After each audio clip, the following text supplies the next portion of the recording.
This is Kristen, and I am here with JP. You know him from Clutch. You may also know him from King Hobo and many of the projects that he's worked on. How are you doing today?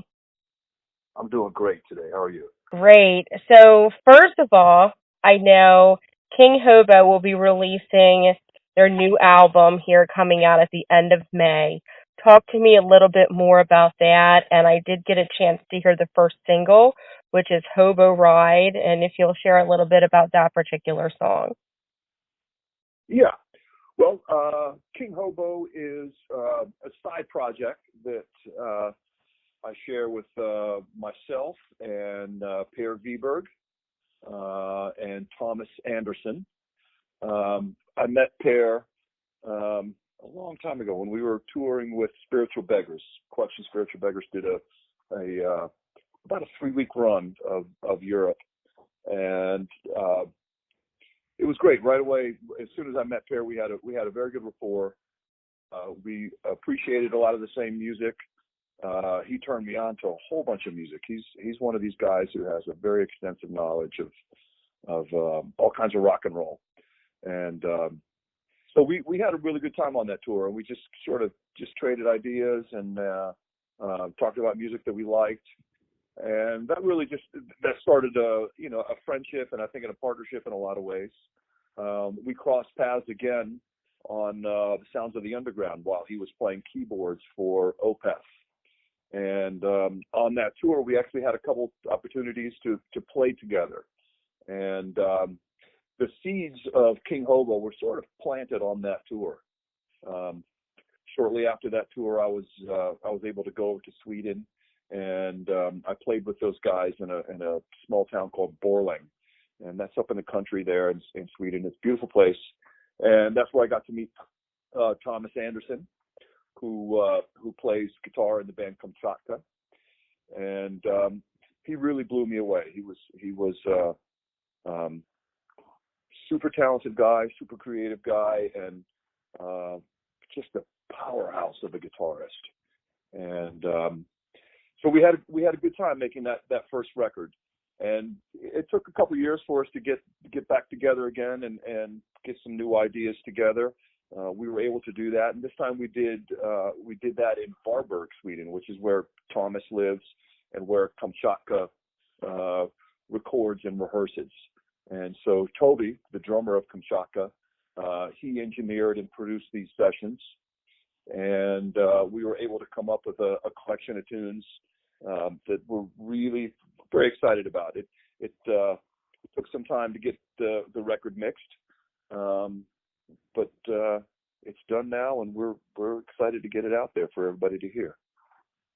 Most definitely. I know the first single is Killer. Definitely enjoying that. Do you have any favorites off of the new album, in particular? Yeah, for sure. I think I would say Hobo Ride is probably that was the first tune that we got together for that writing session, and that was probably one of the easier tunes to record, in that it sort of just came together very quickly. These guys are so musical and so easy to work with. There's oftentimes there's not a lot of verbal communication that happens in the room. More than anything, we're just sort of playing, and there was really a great chemistry there. So Hobo Ride was one of the first ones we got together. There's a few other songs on the record I think stand out. Another one is King Blues. That was very much Thomas's idea, his concept. He has a great appreciation for a lot of the American blues players, in particular Johnny Winter, Stevie Ray Vaughan, Albert King, those kinds of players. And so I think King Blues is really sort of his way of saying that kind of a blues. And so I'm excited about that one. There's another one on there called How Come We're Blind. And that one sort of for me, it kind of has a Beatles vibe to it. And then the title track, Malga, is a ballad. And that one's exciting because that was actually the first time I had recorded playing brushes. I'd been working on that idea for a long time, and then to actually be able to play brushes on a tune, that was something new for me. I hadn't done that, so that sort of marks the first time I was able to document that. That sounds really cool. Talk to me a little bit more about that. Like, how did you come up with the idea to do it, and kind of how that all came together?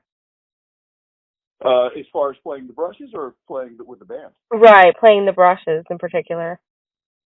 Yeah, well, I think it's important for drummers to sort of dig, into the history of the instrument, learn as much as you can about the instrument, and brushes is something that I've been interested in, but I was intimidated by them in a lot of ways. I think the thing with brushes that helped me help me wrap my head around the idea of playing them is that it's a lateral motion. You're making long tones, and that's something that is difficult for drummers to do. We're a percussion instrument, and so the voices that we have tend to be sort of short. And so when you play brushes, you have the opportunity to make long sounds, and so it's sort of a sweeping motion, and it takes a long time to develop your own sort of your own stroke. Everybody's got a very individual brush stroke, and so I spent a lot of time listening to guys like Billy Joe Jones, guys like Elvin Jones, and then some of the earlier players too, maybe Big Sid Khaled or Papa Joe Jones. These were guys that really kind of developed this vocabulary of brushes. And so it's something I continue to work on. I have been able to put it into some Clutch songs. Probably the first time I did it was Gone Cold. That was one of the first ones we did. And then on the new album, on Lorelei. And that's one that is cool because I kind of switch between brushes and sticks, which kind of takes some forethought and a little bit of choreography in a way. It's something that's still challenging to me to be able to pull off smoothly. And but when I can do it, it's something that I'm very proud of. But brushes is it's just another way of looking at the instrument, and it's something I very much enjoy. It definitely lends itself to a really cool sound. I know with the songs that you've done for Clutch, and I'm excited to hear what it sounds like on the song for King Hobo as well. Now, will there be a tour in support of the release of the King Hobo album? Probably not. Those guys are very involved with Kamchatka now. Pear actually plays bass in Kamchatka, and hopefully we'll be doing some shows with Kamchatka in the fall in Europe. I'm looking forward to that, and maybe we'll be able to squeeze in a show or two here or there. But I think touring with King Hobo at the moment, I think that would be a tough thing to pull off with all of our schedules. I think between the three of us, we have our hands quite full. Definitely. So how do you manage it all, working on several bands and several projects at a time? Well, you got to put it in the calendar. that's the first thing.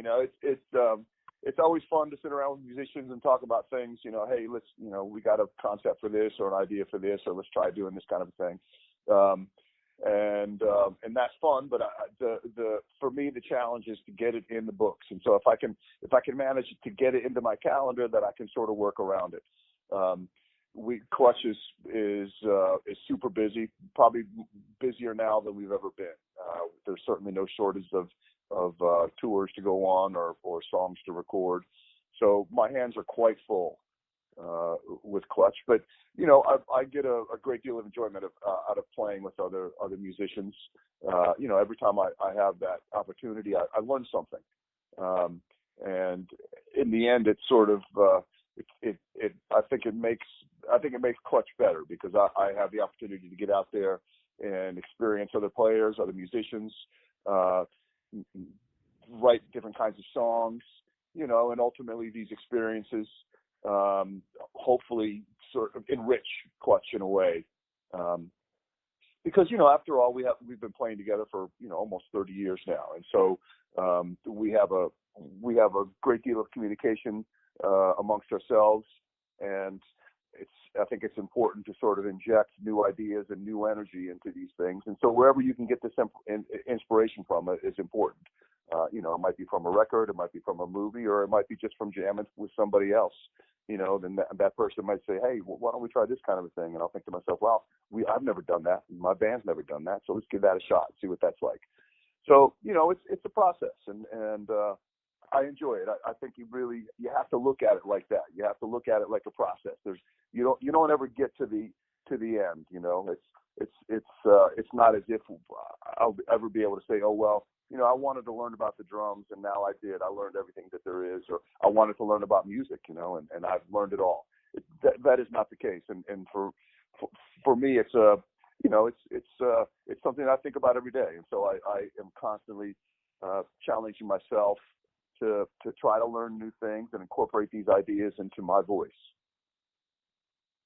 And I definitely think that's a great philosophy on it. And with having so many years of experience being a drummer and the many different bands that you've been in, what are some of your takeaways or some of the advice that you would share with young drummers starting out?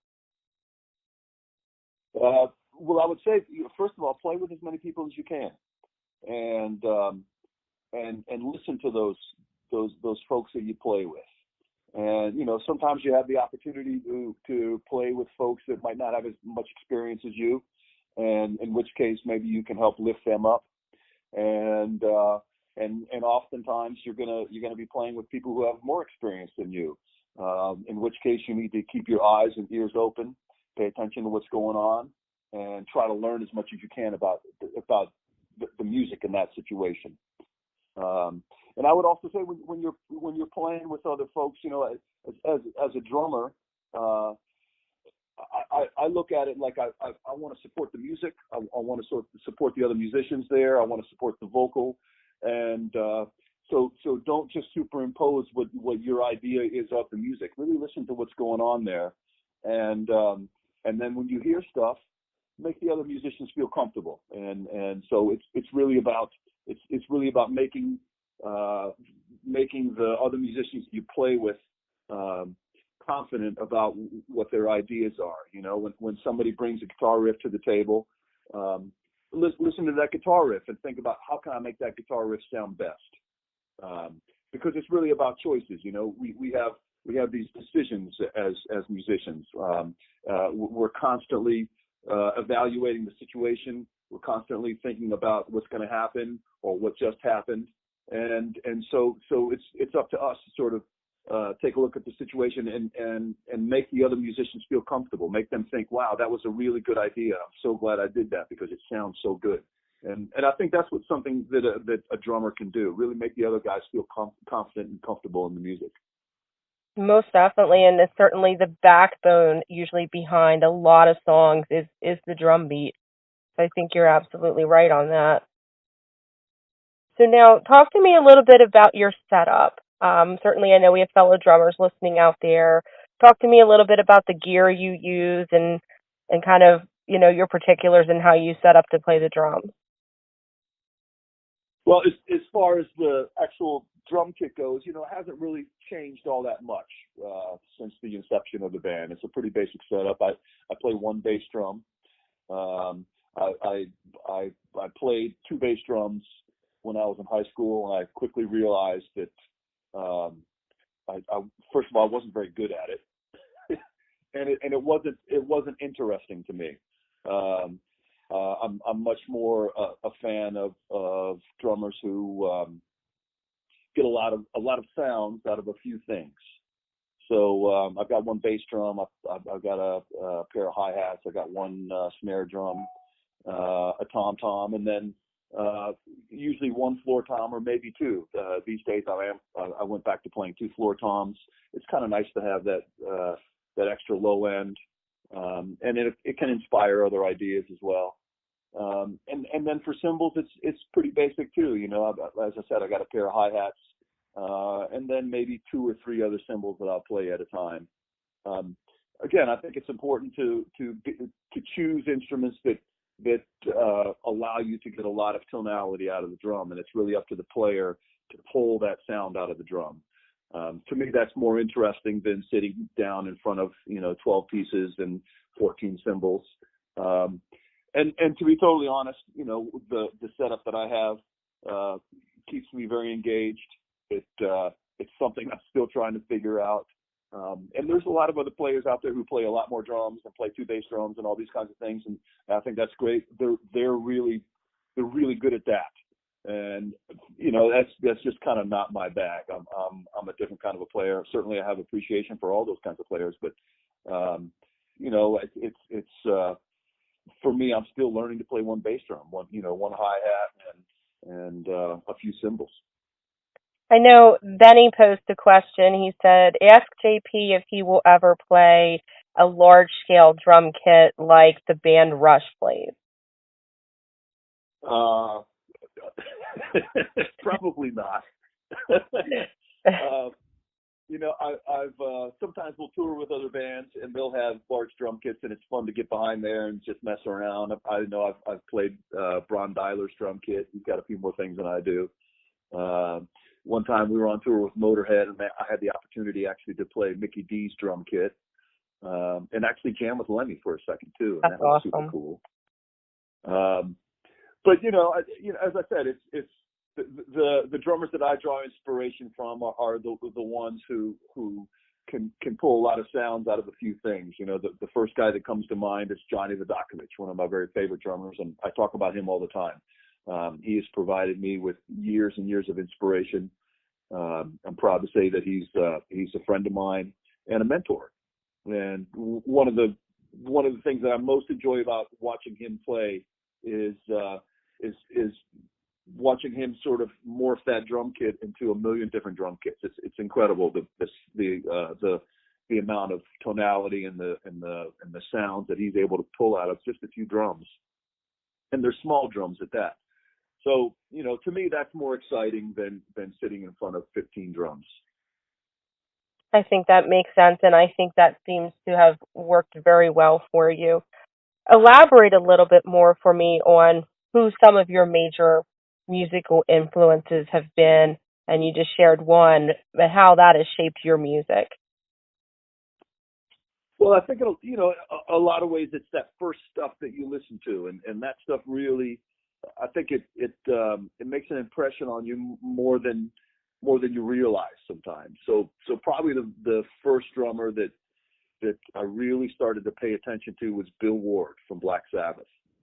And I think one of the things that really impressed me about Bill Ward's playing was that although Sabbath was a very heavy band in a lot of ways, Bill's playing had a lot of dynamic to it.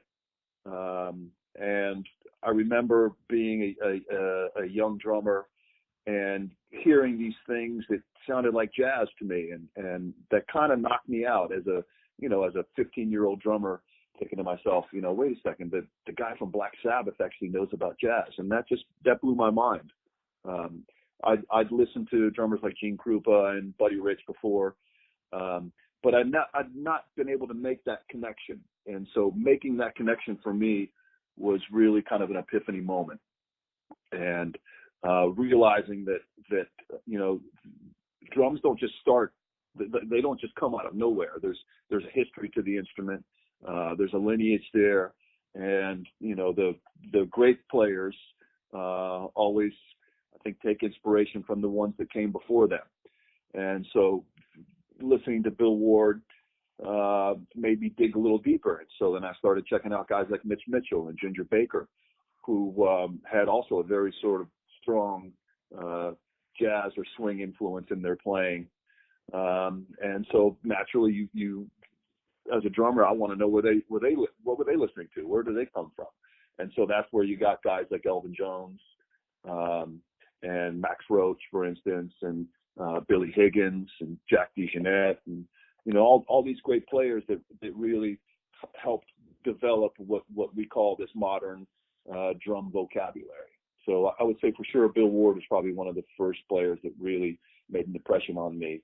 I think maybe another player that I think about all the time is Earl Hudson from the Bad Brains, and I had the opportunity to see Bad Brains in 1989 at the old 930 Club. And prior to that, I was familiar with Bad Brains music, but I'd not seen them play before. And I think one of the things that really knocked me out about Earl's playing was that, again, here's a guy that's supposed to be in a punk rock group or a hardcore group or whatever you want to call it. But he had an amazing amount of facility.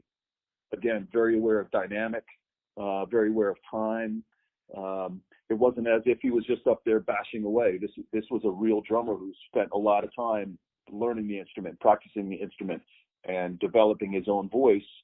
And it made a big difference I think in the way that music was able to come across. A lot of times I'll listen to some old hardcore or some punk rock that I used to think was pretty great, and I listen to it now and it doesn't age well. That is not the case for the Bad Brains. And I think a lot of that has to do with Earl and his playing and the way that he was able to make that music special. So those are two guys that I think about quite a bit. Absolutely. So going all the way back, when did you first pick up the drums? When did you really first decide this is something I want to do? Well, it was pretty late, actually. I didn't actually get my first drum kit until I was 16. Before that, I was way into music and skateboards, really. So I would skate a lot, and we'd listen to ZZ Top and AC/DC, and of course Black Sabbath. And then a little bit later on, we started to get into Cro-Mags and Suicidal Tendencies and those kinds of bands. But at the same time, I was also listening to Bob Marley. I was also listening to John Coltrane, and I was listening to a lot of DC Go-Go, just because I grew up in the Washington metro area, and that music was just around all the time. So, it wasn't as if I gravitated to one genre in particular. I was really quite open-minded, and if I liked it, I liked it. And as I said before, it's really those first things that you listen to that sort of make a stamp on your musical DNA. And oftentimes you don't realize how big of an influence those folks really had on you until later on. So anyway, to answer your question, I was 16 when I first got my drum kit, and I started playing with folks almost immediately. I think I had my kit for maybe a week before I had a friend of mine from high school come over, and we were trying to play Paranoid, and I think we tried to play Rush and stuff like that. I think it's important to really not just sit in your bedroom and shed, but get out there and make music. Play with folks, because those experiences are just as important as spending time on the instrument and practicing. Most definitely, and I can certainly see that your love of different genres and styles of music has led to probably a lot of the different side projects that you've done. I know you worked both with Lionize and also with Mike Westcott. Share with me a little bit about some of those projects. Well, my most recent collaboration with Lionize was recording a new record with them last summer. Those guys are in the process of getting that record for release, ready for release. I'm sorry. That was great. I'd worked with Lionize in sort of a producer capacity before, which at the time really, it can take on a lot of different roles. Being a producer can be a guy who just sits in the room and bullshits with the band, or it can take a very different kind of approach, and you can be very involved in whatever capacity, whether it's songwriting or arranging or recording the record. And so with Lionize, I think over the few records that I work with them on a production level, I think we did a little bit of all that, including the sitting around and bullshitting part. So it's always fun playing with them. I think one of the things that really sets them apart is their musicality. They are just such an incredible group of players, and I've known them for a long time. So there's a lot of camaraderie there. And then at some point last year, Nate approached me asking if I would be interested in actually playing on a record. And to be totally honest, that's much more exciting to me than working in a production capacity. So of course I agreed to that, and I'm very proud of the record that we made. In just a few months, we were able to sort of start from nothing, and then we went into the studio and made what I think is the best Lionize record that those guys have ever recorded. So I am honored and humbled to have been a part of that process. I also play with Mike Westcott. He is a local blues rock guitarist. The blues is something that I sort of grew up with, that I have a great appreciation for.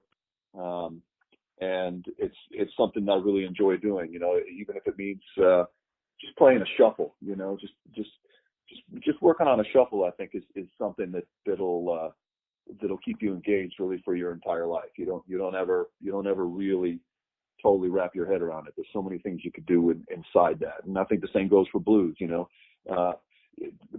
you can look at blues as a sort of simplistic genre where a lot of the players repeat themselves and say the same things, or you can look at blues like it's a very dynamic place to make music. The blues requires you to be involved in the moment, and it's really what you make of it.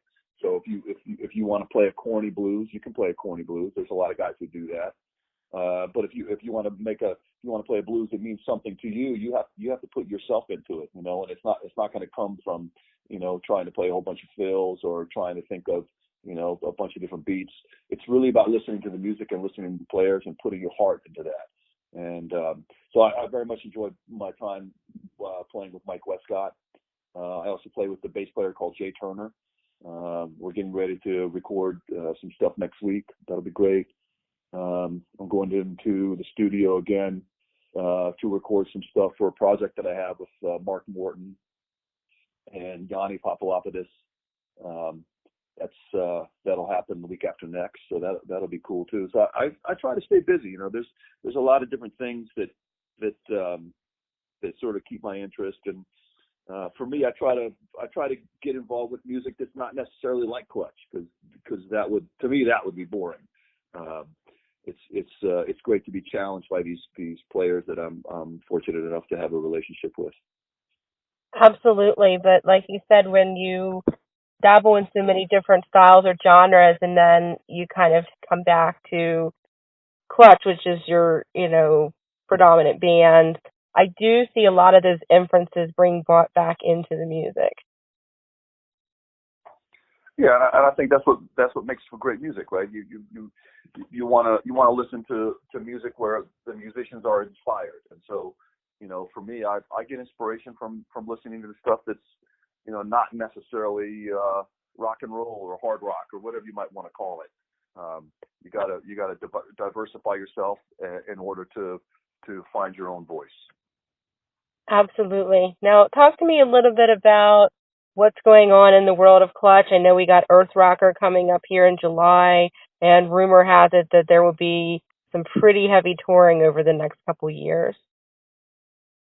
Yeah, we've got Earth Rocker coming up this summer. We're going to do a short tour around that will also involve some other festivals. Earth Rocker is a festival that we've been curating now for a couple of years, and it's cool. Every year is a little different. I think one of the things that sets Earth Rocker apart from other festivals out there is just the vibe of it, and it's really kind of a field party vibe. And so, if you haven't been able to experience an Earth Rocker Fest, you should go check it out.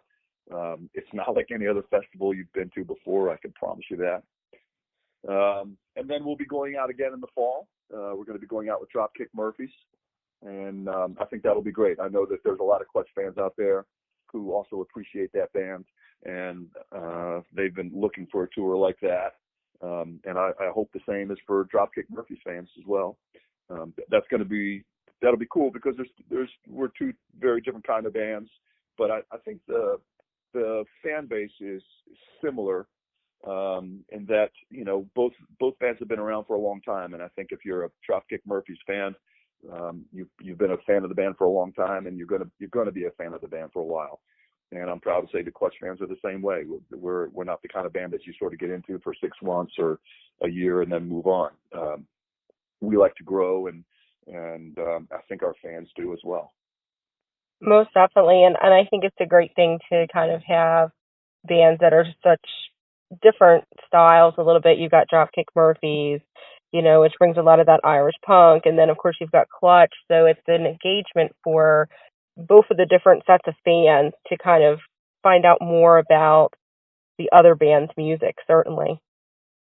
Yeah, and those are my favorite kind of shows to go to. I mean, to me, it's not so exciting to go, watch 4 thrash metal bands in a row. I've certainly there are some great thrash metal bands out there, and I like that as much as I like anything else.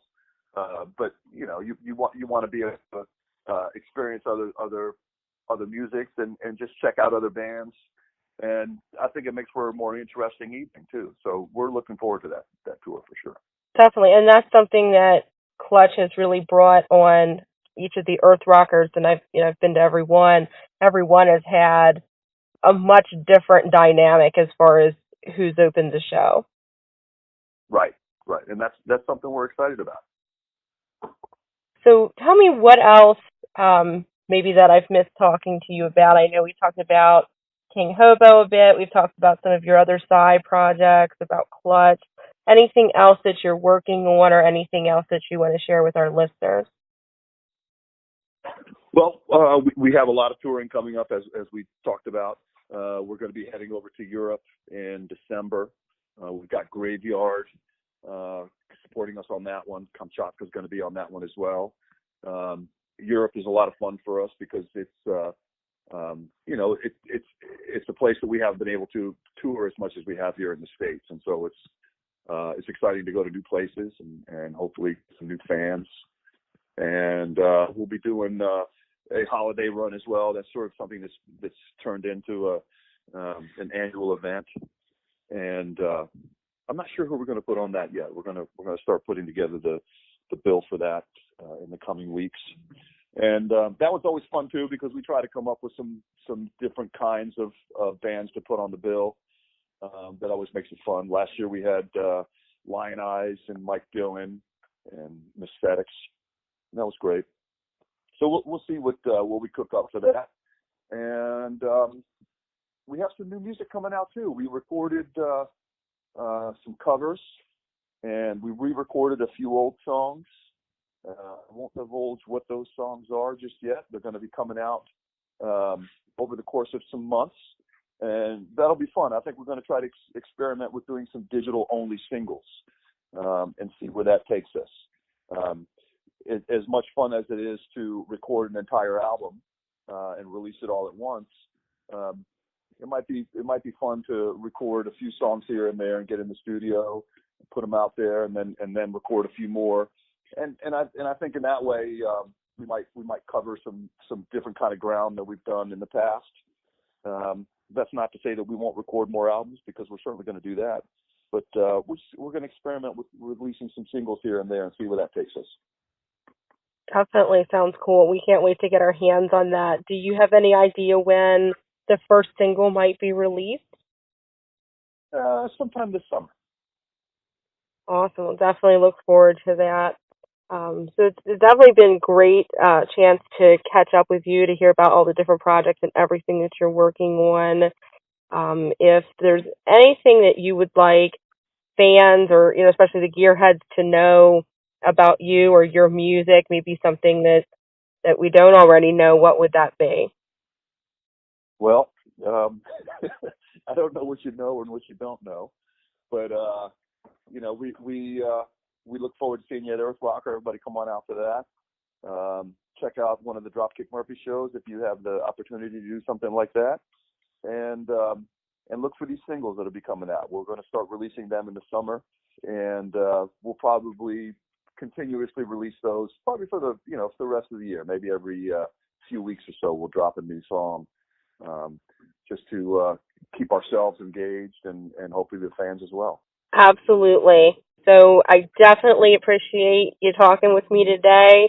Certainly excited for Earth Rocker and for your tour dates that you'll be doing here in the next year. Awesome. Thanks for having me. Yes, thank you. You have a wonderful day.